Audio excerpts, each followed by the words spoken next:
नमस्कार दोस्तों, आज हम बात करेंगे लोक अदालत क्या है एवं इसके कार्य और इसकी प्रक्रिया।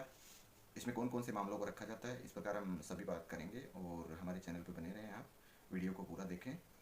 लोक अदालत मुख्य रूप से एक ऐसा मंच है जिसके अंदर दो पक्षकारों को आपसी सहमति से इनके मामले निपटान किए जाते हैं। यह एक आम जनता का मंच है, आम आदमी का मंच है, जो मुख्य रूप से गांधीवादी सिद्धांतों पर आधारित है।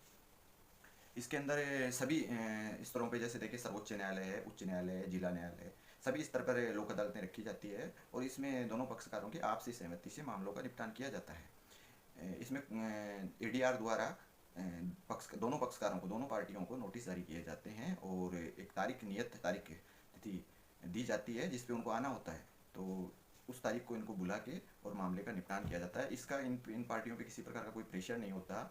अगर वो चाहे राजीनामा करना, सुलह करना या आपसी सहमति से अगर उनके कोई केस का निपटान हो जाता है तो वो कर सकते हैं, अन्यथा उस पर किसी प्रकार का कोई प्रेशर नहीं रहता। वो मामला वापस जिस कोर्ट में चल रहा है उसी कोर्ट में ट्रांसफर कर दिया जाता है। तो हम आगे बात करेंगे कि लोक अदालत की प्रक्रिया। लोक अदालत की प्रक्रिया में मुख्य रूप से जैसे पक्षकार हैं, जैसे ए पक्षकार है, बी पक्षकार है, दोनों को नोटिस जारी किए जाते हैं। उनको सूचना दी जाती है कि इतनी तारीख को लोक अदालतें लग रही है। मुख्य रूप से लोक अदालतें निरंतर स्थायी रूप से लगाई जाती है, जो कि जिला न्यायालयों, उच्च न्यायालयों में हर मंथ में ये लगती रहती है। ये फिक्स इनकी तारीख होती है जिसके नोटिस पक्षकारों को जारी कर दिए जाते हैं। पक्षकार द्वारा अगर नोटिस नहीं भी लिया जाता है, इसका कोई प्रभाव मुकदमे पे नहीं पड़ता है।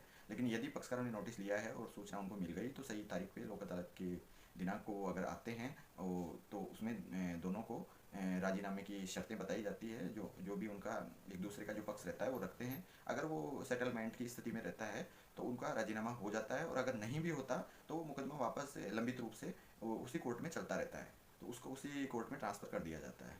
मुख्य रूप से लोक अदालतों की जो विशेषता है वो है, इसमें किसी प्रकार की कोई कोर्ट फीस नहीं लगती। अगर लंबित मुकदमे में कोर्ट फीस ली गई है तो वो अगर राजीनामा हो गया दोनों पक्षकारों के तो वो रिफंड हो जाती है।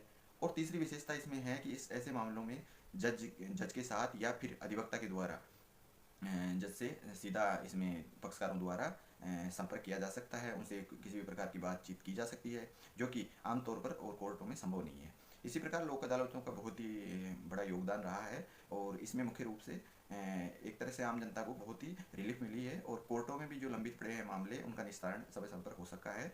और इस प्रकार लोक अदालतों का बहुत ही महत्व बढ़ा है। इसी प्रकार आगे चलते हैं, हम बात करते हैं लोक अदालत के कार्य।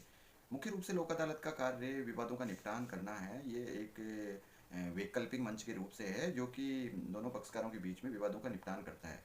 इसमें मुख्य रूप से कौन कौन से मामले आते हैं हम बात करेंगे। इसमें सिविल वाद आते हैं तथा आपराधिक प्रकृति के भी मामले आते हैं, लेकिन ऐसे आपराधिक मामले जो कि जिनमें समझौता वर्जित हो उनको इसमें नहीं रखा जाता है।